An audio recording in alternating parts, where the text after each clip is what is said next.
Up until the last few decades, the trend of smoking cigarettes had been constantly increasing within teenagers and adults. However, after countless studies, it was proven that cigarettes and other tobacco products had an outstanding amount of harmful health effects.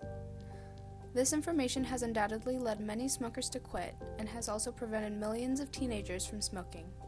But in the last decade, a new type of smoking product has emerged and is taking many high schools by the storm. This product is the e-cigarette, or electronic cigarette, which comes in many shapes and sizes. But before we get into that, let's break down the basic facts about vaping. What is vaping? Vaping is the act of inhaling and exhaling the aerosol, often referred to as vapor, which is produced by an e-cigarette or a similar device. The main difference between cigarettes and e-cigarettes is that e-cigarettes do not produce tobacco smoke, but rather an aerosol, usually mistaken for water vapor. Many of the particles in e-cigarettes contain varying amounts of toxic chemicals, which have been linked to cancer, as well as respiratory and heart disease. But as a whole, e-cigarettes are still 90 to 95% safer than regular cigarettes.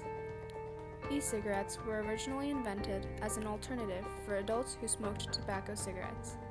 And although vaping and e-cigarettes have helped millions of adults get rid of their smoking addiction, they have inadvertently caused a new problem in our society: teenage addiction.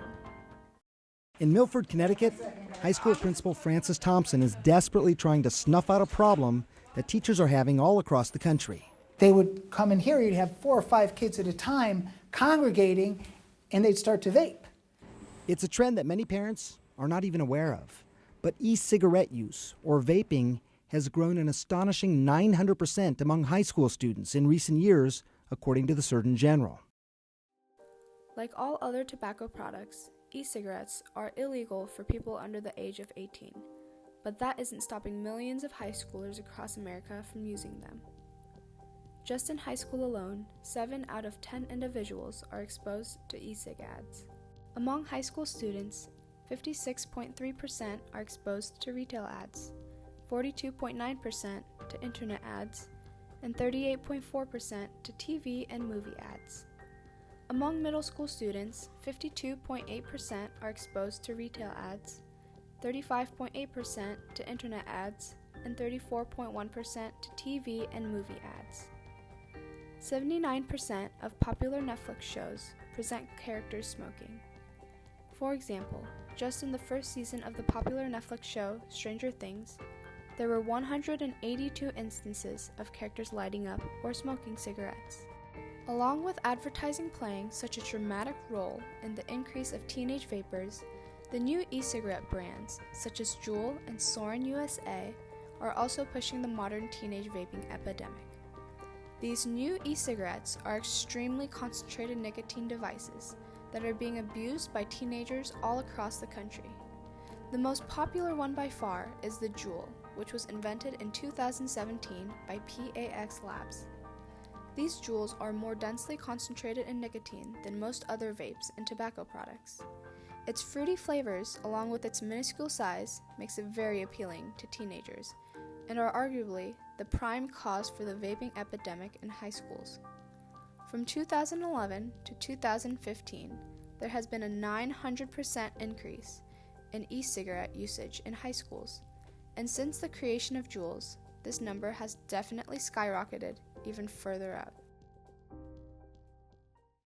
You saw the variety the vape shops offer. Some of them sound like ice cream flavors. Cherry or banana or chocolate cream, and some of these are very appealing to younger adults. Even teens as young as 13 are getting involved. Vaping prevalence, or the number of kids who vape, the percentage who vape, is actually very high. Among 8th graders, vaping is one of the most popular, most common forms of substance use.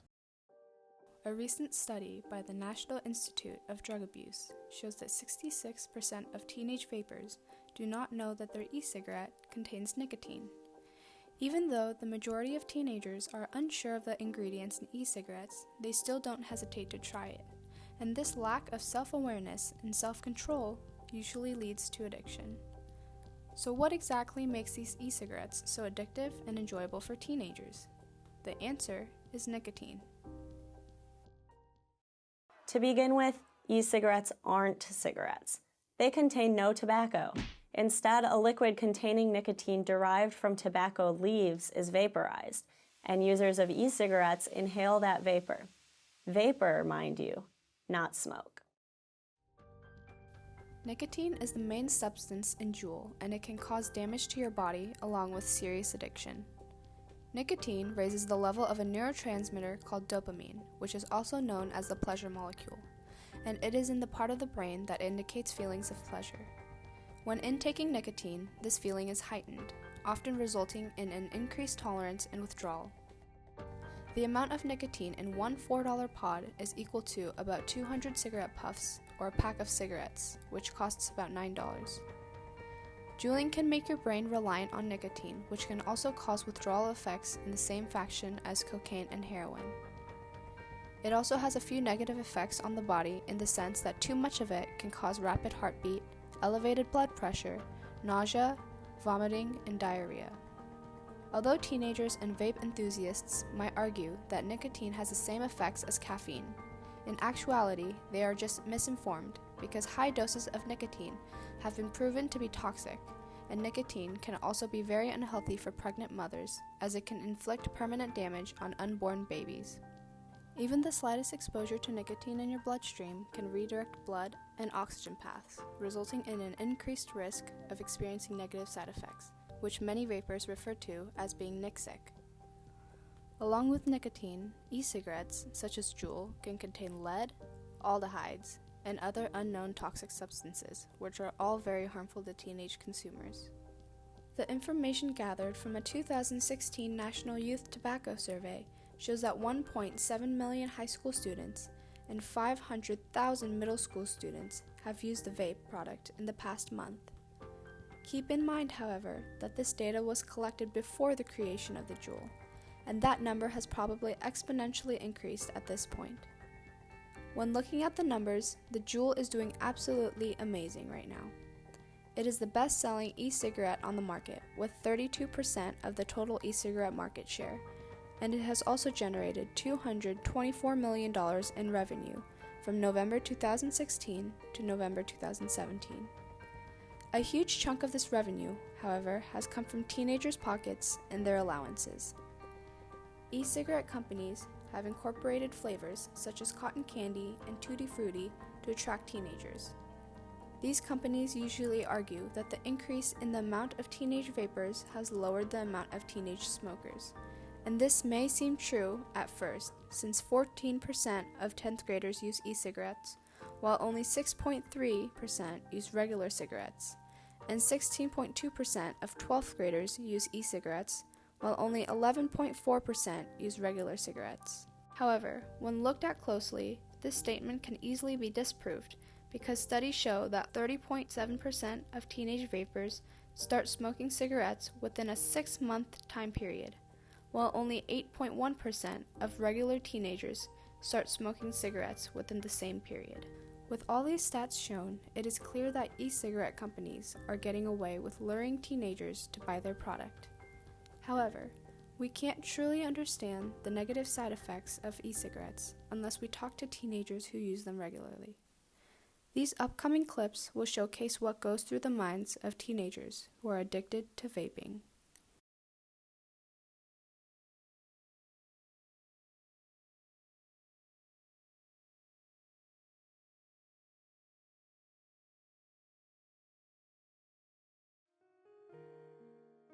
How long have you been vaping? I've been vaping since last summer. I think I hit my first vape in 7th grade in middle school. Last summer. Have you faced Juul addiction? I have faced Juul addiction. I've been addicted on many occasions. Yeah, I always want to do it every day. What control does it have on your life? Usually if I'm in a bad mood, I'll look for some sort of nicotine, some type of vaping device, and usually that helps me relieve my bad moods. If I don't vape, then I get withdrawals and I get in a really crappy mood, so I kind of have to. Have you ever attempted to quit juuling? Yes, multiple times throughout this year, especially after that one Juul scare, or that one scare in the media that said that Juuling causes cancer, and there are rumors going around that Juuling would give you lung cancer and whatnot, but usually that doesn't really stop me. I have attempted to quit on many occasions. I've tried stopping, I think, 4 or 5 times now, and every time I just go back to its addictive nature. How did your Juul habit turn into an addiction?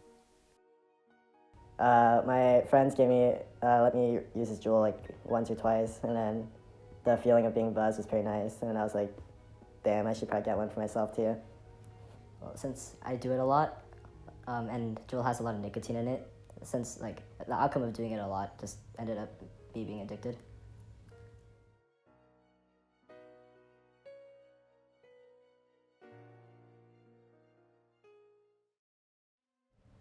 This is now an epidemic, and if we don't stop it soon, it's only going to get worse. Even though vaping only has a few negative side effects on paper, it's still creating a generation of teenagers who are becoming mentally dependent on nicotine. Teenagers can argue all they want, that vaping is not nearly as harmful as smoking, but at the end of the day, that still doesn't mask all the time and money they're squandering by choosing to vape. It is undeniable that vaping has some beneficial effects when it comes to concentration and stress release. But, in actual fact, teenagers are still harming themselves much more than they'd like to admit. However, there are still actions that we, as a country, could take to prevent this from getting any worse. When we look at all the reasons as to why teenagers do drugs, some of the most common ones are boredom, depression, and rebelliousness. And when we look at the roots of those reasons, all of them immediately come back to school. The intense workload of school has led many teenagers in constant sadness. Classes have led to boredom, the ridiculously strict rules have led many teenagers to become rebels, and all these directly connect to the reason why teenagers do drugs. So what needs to change? The schools. The schools need to change, and they need to change quick. Although companies like Juul have spent tens of millions of dollars to prevent teens from buying their product, it's been made crystal clear that the real change won't occur unless it's attacked at its roots. So now the power is left in your hands. Teachers, principals, governors, and country leaders. The change has to start now, and it can only start with you. So yes, the teenagers are still at fault for choosing to become addicted to vape, but quite honestly, did some of them even really have a choice?